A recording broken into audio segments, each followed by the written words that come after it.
Welcome back to the Cannabis Podcast. And today we're going to talk about experts creating a roadmap for medicinal cannabis use. The use of medical cannabis is rising speedily around the world, but many healthcare providers and medical professionals still feel unprepared to counsel patients or recommend treatment. Now, thanks a lot for being here. I really appreciate you watching the videos and subscribing to the channel and liking and thumbs up and sharing with all your friends. So thanks again. Let's get right back into the article. This is something we've been wanting to talk about for a while, and cannabis has had a roller coaster ride over the years. It remains illegal in many countries for recreational use, while some have decriminalized it, but others in the Far East and Arab countries have much more severe penalties, and violators are imprisoned for often years. Later, cannabis stigmatized with the influx of Mexican immigrants, it became increasingly prohibited in the U.S. in 1970. That contributed to reefer madness and a lot of racism, with its possession and sale becoming federal crimes. In recent decades, many U.S. states liberalized their laws, with Oregon becoming the first state to legalize recreational use, followed by 27 more. Cannabis was prohibited in Israel for many years, but then, due to popular demand, like a lot of other places, claims that it provides medical benefits for numerous conditions from cancer pain to MS and pressure from growers, the health ministry adopted a more liberal stance. Today, over 140,000 Israelis are reportedly licensed users of medical cannabis, and they can purchase it at nearly every pharmacy, similar to maybe Georgia, like we have in Georgia. Anyone walking on a city street can attest that there is an untold number of people who use it recreationally as well. Pharmacy prices for a 10-gram package range from NIS 100 to 350 in Israel. I don't know the exchange rate, so don't ask me. Google that on your own. Do your own research. This is not financial, medical, or health advice. Anyway, let's continue. Thanks for being here. The use of medical cannabis is rising speedily around the world, but many providers and healthcare professionals still feel unprepared to counsel patients or recommend treatment when appropriate, and the subject is barely taught in medical schools here or around the world, so most physicians are at a loss to know for what and how to prescribe it, except perhaps for those who were specially trained and approved by the ministry but are pressed by the queues of patients. So there's a backlog of people that are just waiting to get a prescription to use it, and then if there's even inventory available. Anyway, but that's just everywhere around the world. The article in JAMA, Journal of American Medical Association, titled Developing Medical Cannabis Competencies, was written to provide the essential knowledge and skills doctors need to integrate medical cannabis into clinical practice responsibly. It sets forth the essential knowledge and skills physicians need to integrate medical cannabis into clinical practice. The fact that Radar Center, which has only a few employees in a time when Israel's become kind of a pariah state in many countries, even related to medical research, has managed to reach international prominence on the subject through JAMA is a major achievement. Okay.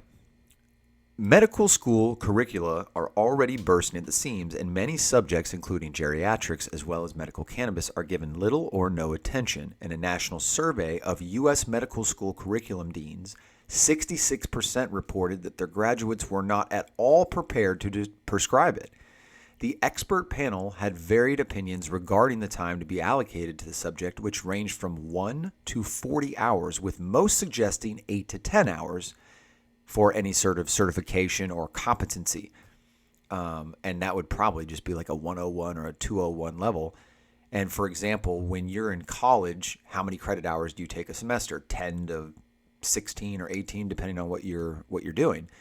So that's literally like just taking one class or two classes about it, and then you could prescribe it. That's crazy. That means I or a lot of people could prescribe it that have already read hundreds of hours of things. Every patient is different. In one person, it could relieve chronic pain, certain rare and severe forms of epilepsy, MS-related spasticity, chemotherapy-induced nausea and vomiting, PTSD, insomnia, and inflammation. But for others, the benefits could be modest or even harmful. Factors that can prevent eligible patients from gaining access include limited access to a registered healthcare practitioner, high costs with no insurance coverage, stigma, misinformation about cannabis, and institutional regulations that may prohibit medical professionals from certifying patients for medical cannabis.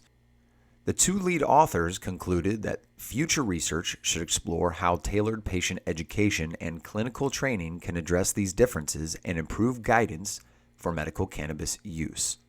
High impact empirical evidence confirms both benefits and risks of cannabis that demand a scientific literacy. A large meta-analysis of 32 randomized clinical trials that included 5,100 patients found modest yet significant improvements in pain and quality of life domains with oral medical cannabis. We now must act. Medical cannabis is here. Will physicians catch up, or will we, through omission, continue to let patients navigate therapeutic uncertainty alone? And that question is at the forefront of the cannabis issue. It's not just about, can I smoke weed and go have fun, which, yes, that's a topic to be discussed, but that totally negates and skips over the whole premise and history of the plant and all of its benefits that significantly outweigh its drawbacks that are also just as bad, or if not less, than any of its competitors, such as alcohol, opioids, sugar, anything else. So this is great to see because it's a brand new article coming out October 19th, where Israel's known for a lot of the cannabis science that comes out, the medical research that comes out that is disseminated through the world, and they get a lot of funding for it. And so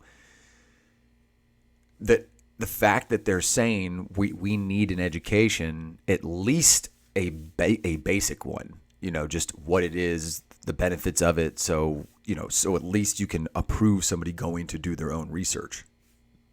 But this is something we're going to be talking about going forward in the future because it's very important.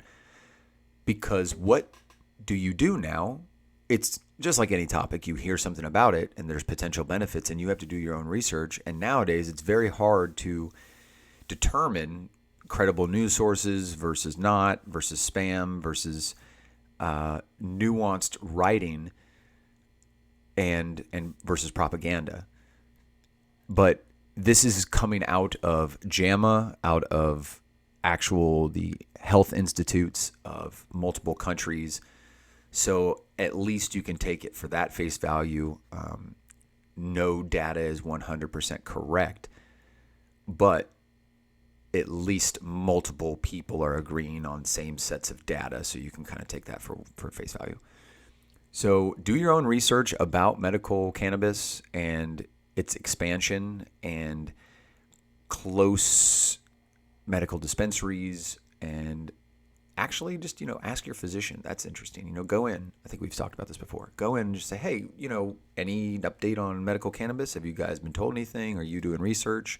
What do you know about the endocannabinoid system, etc.?